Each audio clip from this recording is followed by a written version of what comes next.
Hey everybody, it's moi.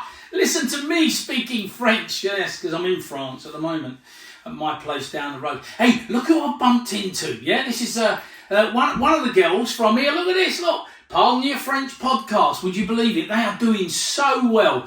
And in this episode, what we're going to do is we're just going to talk to Steph about how she got going, and it's gone mental around the world. So we'll listen to that. But how you doing?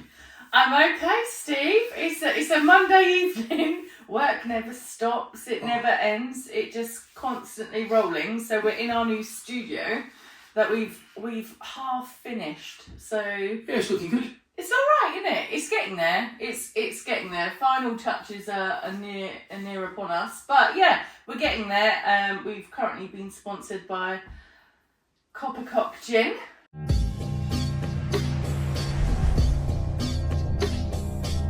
Oh. Our first ever sponsor. So this is the gin that you can get in Ribrac and in the Charente. Oh, lovely. Many places now. So that's on display. And Is that regular? yeah, absolutely. Yeah, and it's incredible. They've got like a blue gin that when you put tonic in it turns purple. Oh. It's called Evolution. It's amazing and it's all botanic. Let me just move that out your ear roll just for a minute. Right in my face. There you go. Yeah, that's all right. There you go. So let's put a bit of context to it all, because people think moving to France is an easy little job. First off, why did you move? Or why France? Put it that way. Why France? Why France? Why did I move? So in 2020, COVID lockdown, my dad had told my little boy's dad that he would always have loved to live in France. Which I wasn't actually aware about. We had holidays here, but I never knew it was kind of like his goal dream. And I was like, so what are you waiting for? And he went, oh yeah, as people do, one of those pipe dreams. But you're telling the wrong person when you tell me, because I make it happen. So I sold his house. I moved out of mine. Did he know about it? No. You're kidding? No. I didn't know about it. I did it all in the background because I knew that if he knew too much, he would just go, oh my God, like what? So I kind of just went for it, made it all happen, and then we did A Place in the Sun, the TV show, and bought our house here. You serious? Yeah.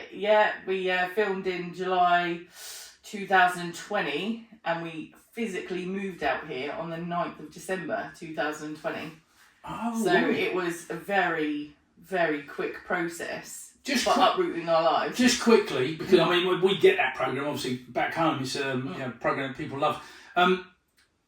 How long or how many houses did you have to see? We saw 5. I fell in love with this was property number 2, and then it was property number 5 that I saw. That was like my dream home. But again, it was one of those properties where I could see so much potential for like weddings, gîtes and everything, and I fell in love with it. I could see myself there, but it was slightly over budget and it needed a lot of work. So a lot of people just go, oh, well, let's buy it and we'll, you know what I mean, flip it and just see what happens. They're money pits, aren't they? Do you know what? I never realised how much they are money pits until I so I bought a house that was, I don't know, 50, 60,000 less. But even doing this up, I'm like, wow. Things that English people never face, like fosses, replacing roofs. Yeah. And this has got like between 3 properties, 10 bedrooms, 3 living rooms, 3 kitchens, 5 bathrooms. What on earth made you take that lot on? Do you know what? I fell in love with the outside of the property, and I was like, I could see the Christmas tree, I could see Carter here. That's your little boy? My little boy Carter, who's just turned 11. So he was 5.5 when we moved here. And I could just see it all in my head, and I was like, I can work with this. Yeah, right. So we bit the bullet and moved out here, and it is, I wouldn't say this house is a money pit, because I've done a lot of work that I chose to do, didn't have to do. But French properties, as you know, Yeah. when it comes to fosse tanks, pools, roofs, it never Fortunes. ends. Fortunes that people that watch the shows just have no clue. No, you're right there. Just an example. You ready? To cut a 1 metre hole in a wall, how much? My dad would do it, but if you Yeah, got if you had to somebody give it to a in Frenchman, do it, how much? they'd probably charge you 1,000. Spot on. €1,000 to Yeah. cut a metre hole. I'm like, Yeah. no, I'll punch it in myself. Yeah, so And that's what we've done. yeah, You know, I've had my place 20 years. 20 years. Yeah. I mean, we converted it from, it was an old farmhouse, and we converted that. We put 4 bedrooms in, it's 2 doubles, with en suites. Thanks to you, I remember having a conversation with you once, and you mentioned something about, that bed's in the wrong room.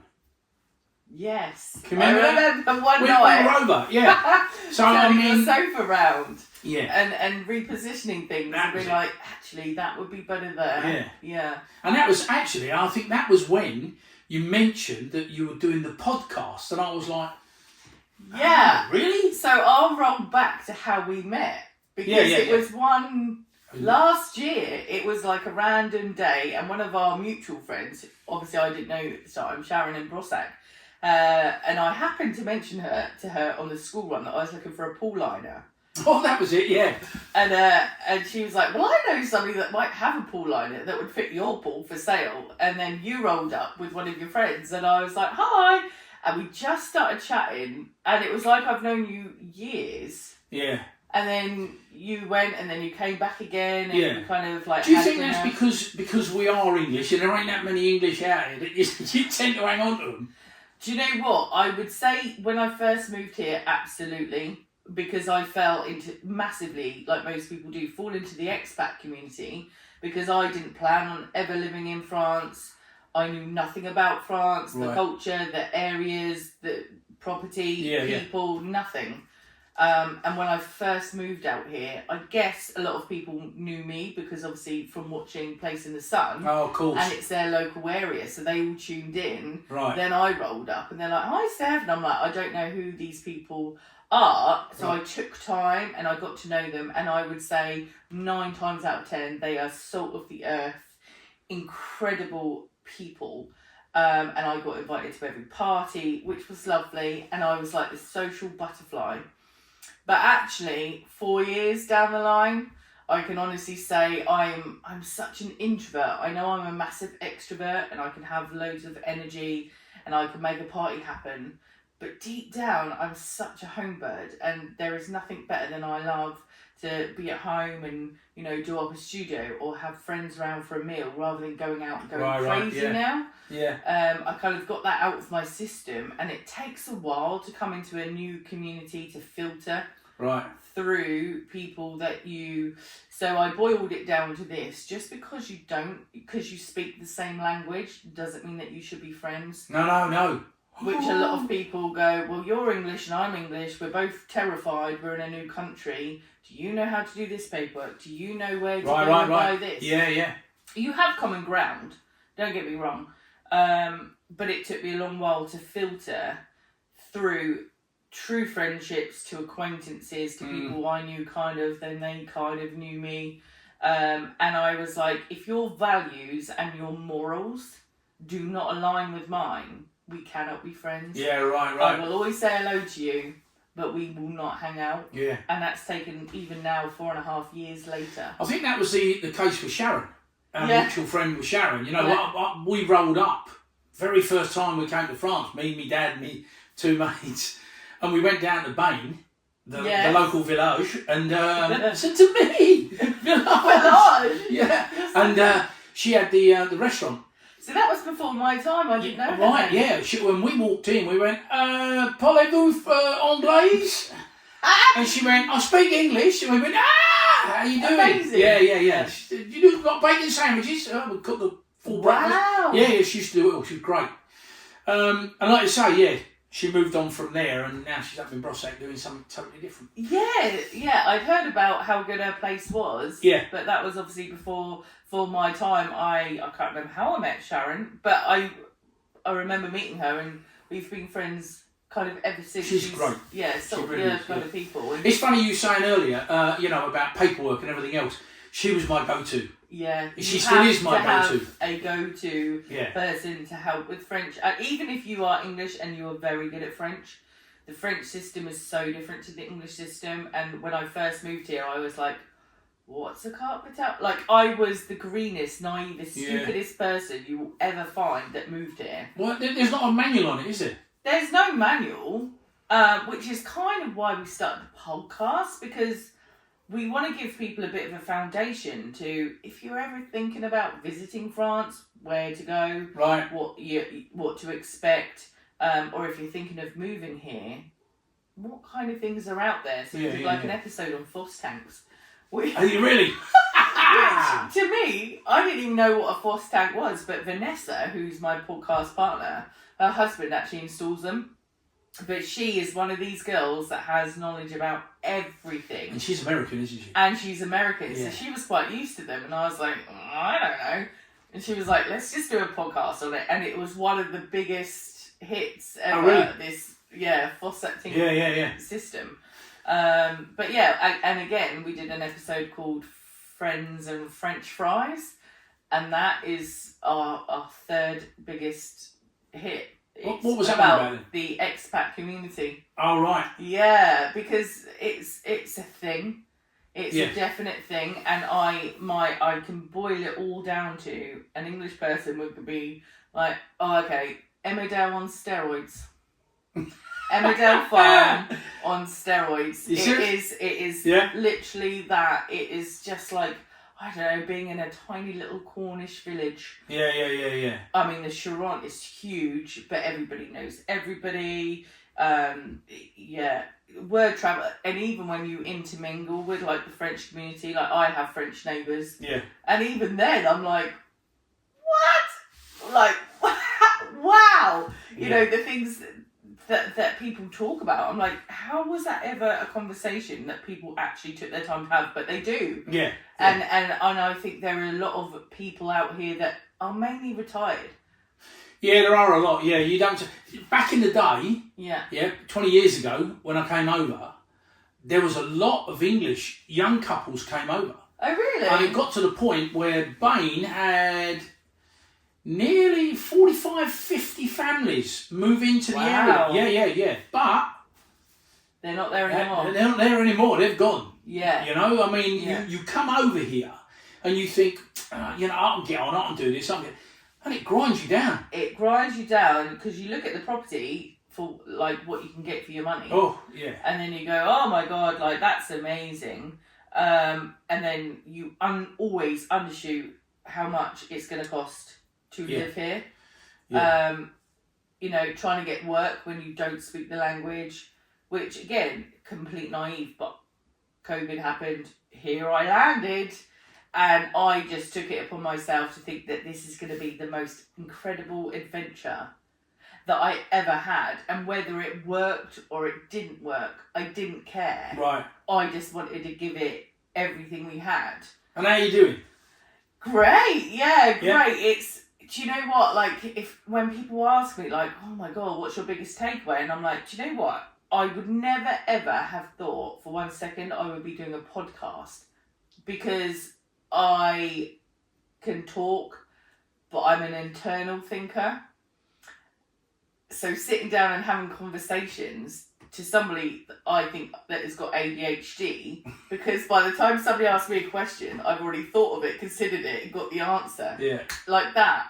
So I find talking can be really hard work, and I have to have so many conversations here. And especially like in French, it's like double burnout. So I never thought I would ever be doing a podcast. The last thing on my list. It's a great segue that you just edged us into, because I want to talk about it, yeah? Because like you say, setting the podcast up, in a foreign country, not knowing the language. Are you fluent yet? No, I still don't know the language. Like, I can get by, don't get me wrong, I can get by terribly, but I can get by. Like, I can go into a school meeting and I have to say Carter School are incredible because I try or I research what I'm trying to say before I go into to the meeting.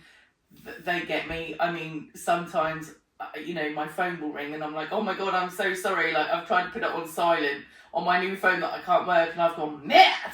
And they've just pissed themselves laughing because I've gone shit and then I've gone, I'm so sorry. Like, I forgot where I was. And they're like, oh no, you're so French. And I'm like, oh, I'm not. But bless you for including me because one of the hardest days ever was turning up to the school when we first moved here for Carter's first day at school, and there was nobody English, and I spoke not a word of French, and I'm like, wow, he doesn't speak French, I don't speak French, they don't speak English, this is incredibly hard. Let me ask you a question, right? Yeah. Because I actually believe, the majority of them do. And they do understand. What they do is, and I get this, we're in their country, we should, I mean, I'm coming backwards and forwards 20 years. Yeah. I still can't do it. I can't. Yeah, but you know why? Because you come and go, come and go. If you're surrounded by and immersed in it all the time, you absolutely would. Yeah. But I could also put a caveat on that because I can show you my school report where I failed. I got an F in French, and I was sat in my French classes with Madam Clifton going, I don't need French, I'm never going to France. And I used to sit and talk the whole way through the class, do my English homework, and I got an F. And it was like, if Stephanie actually applied herself, she might get somewhere. That was kind of all through my school reports.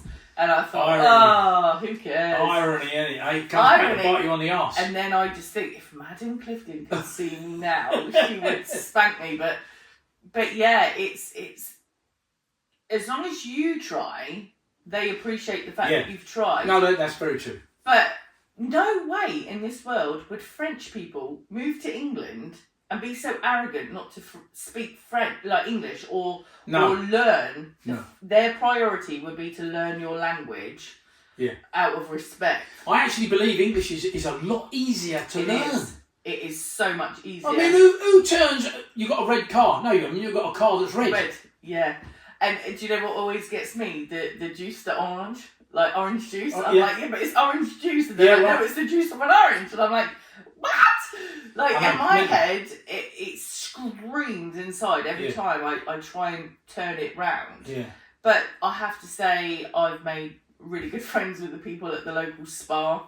You know, the spa. And every time they've got to know me now, I'm a face in there every day, and they'll go, Steph, what's this? And I'm like, that's orange juice. And they'll go, oh wow. And then they try their numbers with me. Oh, so really? Yeah, they've got to know me to the point where they ask me English, whereas before it was like, oh God, another tourist. Because they didn't know I lived here, which is... Ah, right. You know, why would somebody assume that I lived here until they started seeing me on a regular, and they were like, she's always in here going, pom chasson. And they're like, Dad, you know, and they could correct me every time. And still my brain could not pick it up. Not pick it up. I know where I know where you're going with even when I'm trying. But yeah. Right, let's get into the podcast thing. Yeah. So when did you actually decide that you were going to do a podcast?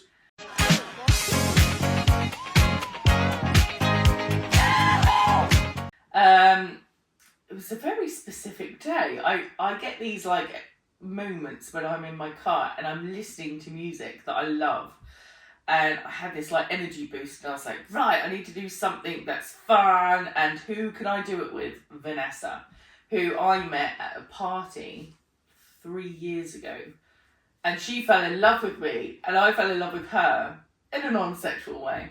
But we were, it was like we were always destined to meet and be mates. It was like this weird thing. Weird, In like 2 minutes, she was like, you need to work with me, I need to work with you. And I ended up working at a golf club behind the bar. And she's a wedding coordinator. But she lives like an hour away, so from you to me, it's not that far. Yeah. But in the grand scheme of things, when you've got to travel like an hour to go and see somebody, you think, right, that's a 2-hour round trip before we've gone out for the day, school run, blah, blah, blah. You know, it's so far away, but I never got to see her. And I missed her terribly, and I just messaged her one day in a voice note, and I was like, I've got this random idea. I want to hang out with you more. If we did a podcast, maybe like that would do it. And she went, cool. That's Vanessa. That was her comeback. Cool. And I was like, she's in. So then we met, I think, the next week, and she went, so what's the podcast? Like, what are we going to talk about? And I was like, well, I don't fucking know, but I got you here. Yeah. Goal achieved. And then we sat in my little sheet, and she was like, well, this is really weird. And I was like, well, I know. So let's just be weird. Let's be us. Let's just chat like we would chat, like the camera's not even there. And then I was like, okay, so we'll put it into some kind of format in the sense of like, how did we meet? Why did we move to France? Because she's been here 13 years. But I didn't know all of her backstory because we'd only ever laughed and had fun together. Right. I didn't know how she met her husband. You know what I mean? Yeah, like, sure. It was kind of like a friendship that formed on camera, and we got to know like so much more about each other. And I just loved her even more. And we just have so much, and the goal was to have fun and laugh, and we just do. Really? And that's all we do. Yeah, she'll come round, we'll video an episode, we'll go in the pool, or we'll just go out on an evening, or to lunch, or to dinner. You know what I mean? Like, that was the purpose of the podcast, to just have fun, and so I could see my mate. So how long did it take you before you got to episode 1? A day. Serious? Yeah. So you knew exactly what the starting point was? No! We just put the camera on the side, and I was like, I'm not wearing my glasses, and I'm like, Vanessa, like, what are we doing? She just went, oh, for God's sake, press play. So we just pressed play, and I was like, oh, you're a dick. And she's like, no, you're a dick. And then we just started chatting. And then it just turned into this like, but why did you move to France? And I told her, and then she was like, well, I moved to France because of, and it went from there. And then every Friday, a new episode came out. Because a lot of people don't, I mean, they hear about podcasts and everything else. Now, traditionally, a podcast was only audio. Oh, I did not know that. Yeah. Traditionally, that's what they are. Okay. You know? So, I mean, these are like vlogs. Video. Right, okay. You know what I mean? So it's all that. But what you've done is you've been very cute with this idea because you got YouTube? I've got YouTube, but I assumed a podcast was videoed. This is the first I knew that I didn't. Right, oh, okay. Well, it's interesting that you've got the video side sorted. Yeah. But you actually got with what, Spotify? So we're on Spotify, Audible, Amazon Music, Deezer, YouTube, endless. So we have like Buzzsprout, which is our main hub, which we upload all our episodes onto, and then it just goes. So we're on like iTunes. So our main feed is actually Apple Music and Spotify. That's where we get most of our... So if you think about those platforms, they're just audio.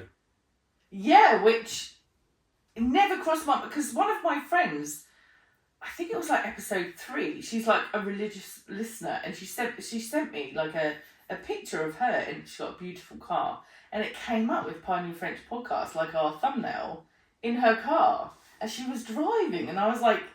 That's so freaking weird. Like, I never put it out there to think people would actually listen. We just thought we'd be dicks and just have fun. And then we just uploaded it for, I guess, like a journal for our friendship kind of thing. Never thinking anything of it. And then people started tuning in, and I was like, oh God, does that mean we have to do this again next week then? And she's like, well, I think so. So there it carried on. Right. Yeah. So you got it going. So what was your main hub that you sent to? So Buzzsprout. Yeah. How much that normally costing? I think it's about $24. So I think it's an American company. About $24 a month. So it's so simple in the fact that we record an episode, and then Vanessa, I'm such a technical nobody. She has got good technical foundation. Yeah. So we just literally grabbed her iPhone, filmed it. She did whatever she did with it and separated the audio and then the audio and video, and then just uploaded that to YouTube, and then she would then upload the audio to Buzzsprouts, and then I'm quite creative in a roundabout way. So then I started creating the promotions. Because your thumbnails that you put out are like works of art, aren't they? They are, but it's because but they're not so much anymore in the sense of I spent, I think, 3 weeks coming up with something is happening. We're launching a podcast. Yeah. So you built the buzz. But it took me 3 weeks of this, oh my God, and every inch, every firework, every champagne glass that is clinking, every spark, every word, every shadow. About 3 weeks it took me just. And what did you develop that in? I used Canva, I used CapCut, I used everything I could get my hand, because I'd never done it before. Yeah, right. Never done it before. And then the funny thing is, we only ever had, she sent me, I was like, we need to put our faces on this so it's recognisable. I had one photo of me, and she had loads of photos of her, but they were terrible, or everybody else was in them. And I was like, but how can I get your face? It was like novices at our finest. And then I managed to get a image of me and a image of her that I literally cut and then splodged together on Canva. And then but once I put in the music behind it, I was like, ooh, I got inspired, and I guess it kind of went from there. Yeah. So every week people look forward to the promotions coming out, because every week we have a different theme. Yeah, because those promotions are cracking. Check them out. They are They really are. Yeah, I mean, evolving. I was looking at them thinking, how on earth has she done this?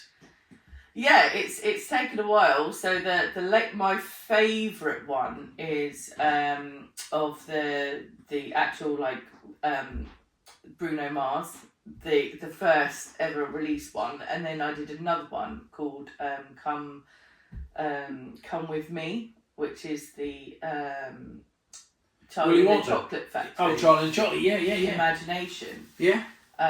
So it's Coppercock gin spiced with, pardon your French, and it was to announce our sponsorship, which we're so proud of. And I was like, this has to be incredibly good for them and for us. So let me just ask you, sorry for interrupting there, but I mean, these guys, are they French or English? They've got a mixed background. So Linda is Irish and Lex is Iranian. I think Iranian. Oh, really? Yeah, so they both live in France. And they're just incredible business people, but under all of that as well, they're just amazing, wonderful people. And I didn't know them before.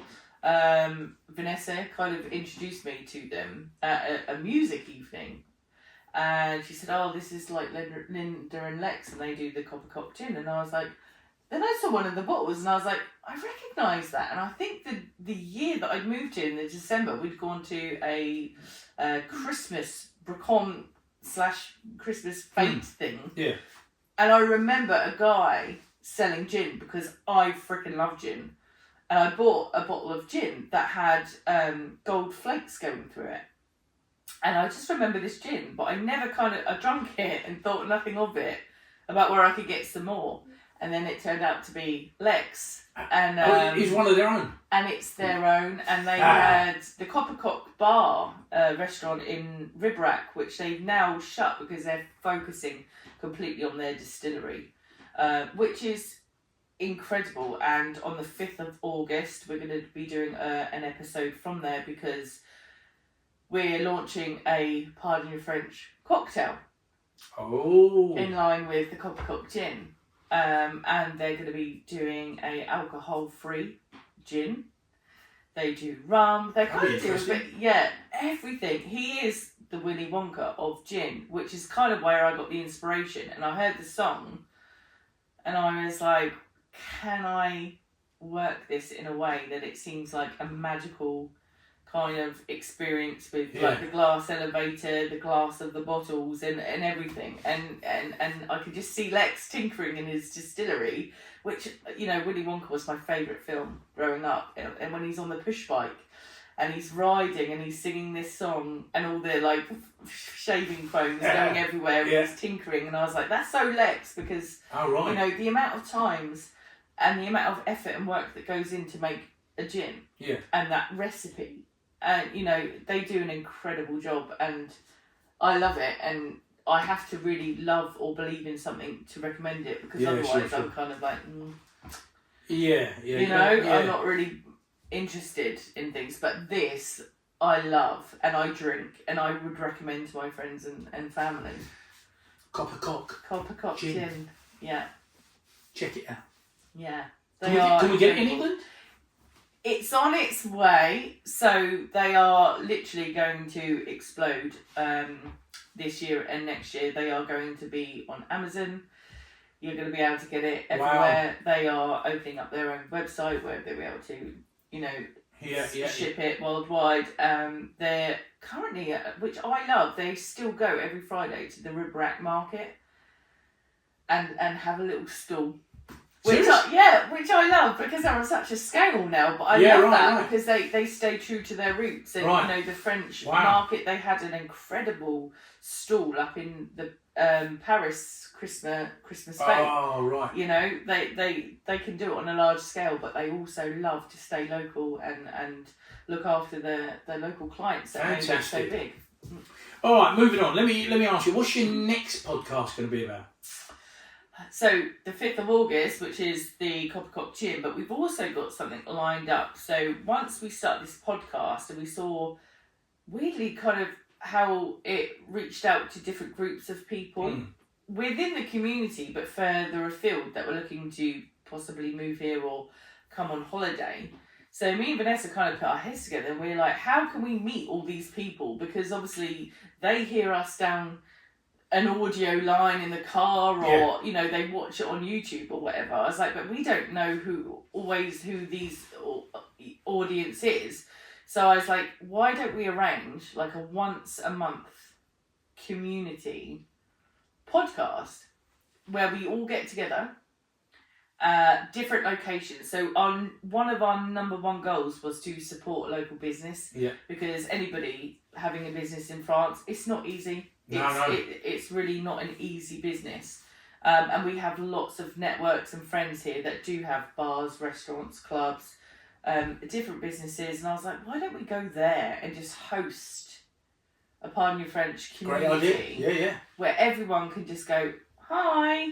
And then they're in our network, we're in their network, they're in other people's network. You're also supporting that business. And we're supporting the business, but everyone can get together, because life here isn't easy. You work incredibly hard all summer trying to get houses ready and doing your garden, this, that and everything else, and then all of a sudden the winter hits you out of the blue, kind of. To me, every year I'm taken aback at how cold it gets so quickly, and then everyone seems to hibernate, which I find really funny, because I'm a total winter girl, not a summer girl. But everybody seems to hibernate. And then I moved here in the December, and I was like, well, where are all these people that, when we viewed the house in July, there was like a clubhouse, there was lots of people on the road, and we literally moved here, and it was like a ghost town. And it's taken me a long while to kind of reach out and work out, no, these people just stay in their houses from like October right through till March, April, and I'm like, that's bizarre to me, social butterfly in a way. And I was like, how can we coax these people to just feel, and I think the pandemic kind of reinstated the fact that I felt so isolated, and I never want people to feel like that. I want people to feel safe, that they can reach out to their neighbour and know that they can pop around for a cup of tea or just go, I'm just checking in and somebody's there. Yeah, you know right. what I mean? So if we could create that network, and that's what it was for. Like, I wanted to just see my friend more. That was the original concept. Sure. Yeah. So we're just trying to go on a bigger scale of how can everybody just have more fun and laughter. Because it is a quite old time, isn't it, here? Winter. Yeah, winter's very, very... Bleak. Yeah, bleak is the word. And, because everyone, I think, romanticises France in their head. I didn't have that much to refer to because I was probably Carter's age when we first moved here. Like, when I used to go on holiday here, and I was like, I remember some sand and I remember some sea and some sunflowers, but that was kind of it. And then I moved here and I was like, wow, I thought France was beautiful. And then I moved here and I was like, why is everything so bleak? Why is everything a ghost town? Who lied? Like, what's going on? I didn't get it. I didn't get that France was such a tourist destination. Yeah. I guess if you're in Bordeaux or Paris, it's a bit different. Yeah, well, I mean, they're major cities, aren't they? Yeah. You know what I mean? And I'm not a city girl. Cities freak me out. Like, I wouldn't even go to London. Oh, when really? when I lived in England, I wouldn't even go to London. I don't like crowds. I came home from Glastonbury, like, day one. I was like, yeah, this is not for me. And I love music. I'm going home. But then there's that, to coming here and you would see one person on the road in, like, a couple of days. I was like, this is bizarre. Mental, isn't it? Bizarre, but people are here. Yeah, right. But they have no purpose, no reason, or no want to get up and come out. Like, I get it. So we need to give them a reason to get together, to have fun, and just... And I think one thing I love about the French culture is they are so... they'll get together and just put out a spread of, like, basic food. But it tastes and it looks amazing. And everybody brings a little piece of their own love from their kitchen and shares it.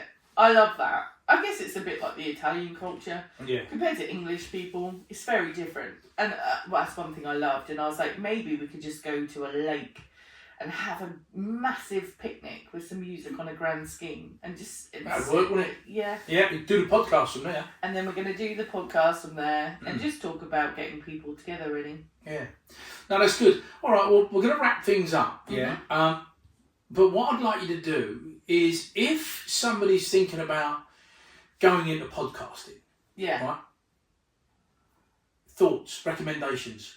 Recommendation, I would just say do it. If you love to talk, you love to communicate, you love to learn, do it. Because I never thought when I started a podcast that I'd be learning anything. I just thought I'd be having a laugh and a joke and hanging out. But I've learned so much about myself, about Vanessa, about my family, about what I want to do with my goals and everything along the way. But I can honestly say, because then I go into this, if I get an idea, I go into this... Like, everything has to be perfect, everything has to... Like, I have to have a studio to do a podcast. Like, I go way over the top and beyond, which I think a lot of people do because you chase that perfection kind of thing. I can honestly say, don't do it. Grab your phone and just start. You don't have to have the best mics. You don't have to have a massive investment to be yourself, to just have a conversation with somebody. It's as simple as picking up your mobile phone and just pressing record. It is, isn't it? It is that simple. And I remember we had a conversation. When I first... I can't think what month it was you came over. It was quite cold. And I said to you, I'm thinking about doing a podcast. And of course you were in your shorts. Yeah. Yeah, I'm always in your shorts. Always. Yeah. And normally so am I, like, no matter the weather. And I was like, I'm thinking about doing a podcast. She went, okay, about what? And I was like, I don't know. But this is, Vanessa's kind of up for it, and then we sat in my kitchen, didn't we? And you were like, this would be a really great background. Your kitchen's amazing. That is a really French background. It's such a French background. And you said to me, Steph, just press record. Yeah, I did. And go. And I was like, okay, we're just going to press go. And then we did. We just pressed go, and it started from there. And now it's like, well, I think 24 countries now, 174 territories. 24 countries. Yeah, which is mad, isn't it? Absolutely. Like, I don't even have to promote it. Like, on a Friday, I used to do a promo every morning, religiously, before I actually uploaded the videos, and I don't even do that anymore. They just get downloaded with me not doing anything. Oh, really? Yeah, and I tell you never. I mean, I know about the countries because we get emails, Buzzsprout emails every week. But don't focus on numbers. Focus on the conversation and the content. Content, innit? And yeah, and do you know what? Try not to be on trend. It sounds really backwards and really silly, but yeah, my social media feed is constantly flooded with podcasts which are incredibly famous, ranked, in Forbes and things this. But all their guests are on one podcast one week. The next Friday they're on, this podcast and this podcast. They bounce around. These guests just bounce around the same podcast. Don't get me wrong, they've got amazing information and things to say. But I'm like, I've heard that before. And he was on there last week saying the same thing. Right. I want to hear something new. Like, we interviewed the mayor of Bonn, for a mayor, which is, when I moved over here, I was like, what do you mean? It's like the mayor of France. And they're like, no, every town has a mayor. And they do have a mayor. What is a mayor? And then we did this podcast with the mayor of Bonn, and he had one of the most genuine, incredible people, and he lives with little, but he gives a lot, and his true calling and purpose is his service to other people. But it really helped me understand what a Mary does for the community. And all the other responsibilities that he has and stuff. And of course, we can actually listen to that podcast. Yeah, of course you can go back through the catalogue. Like, this episode now is episode 19. So it seems crazy to say, the success of it is only 19. We only started this podcast in April, the middle of April, and it's now only the end of July. So it's... And already 24 countries. Yeah. And that would be my recommendation. You don't have to go and find the celebrities, the most politically charged people, or the most well-known guests to start a podcast. Just start. Carter came on a podcast. Carter's dad's going to come and chat with us on a podcast. Just local, genuine people that have true, authentic self and stories to share. They are the best podcasts because they're relevant. They are true. The thing for me, and those people that know what I do back in our community, is I'm always saying to you, send me your stories. Yeah. You are the stars of the show. Yeah, it's not me. I'm only going to interview you or whatever. You can still, I've come down here with Steph today, just sit down and have a conversation. And that's all you need to do. Am I right? It is that simple. There are a lot of people that I would love to interview that have gone, I'm a bit nervous. I'm not ready. And I'm like, literally, it is a conversation. You forget the camera's there. And once they come on and then they go, it's literally like I've had a cup of coffee with you. Or when we get the messages and the feedback come through going, it feels like I'm just sat with you, having a chit chat in your living room when I'm in the bath washing my hair. Yeah. And I'm like, that's that home to heart feel that we wanted. It's just a chat, and it's nothing other than that. I mean, you've done amazing. I've got to be honest with you. Yeah, so, from our conversation in the kitchen to now, it's crazy. Yeah.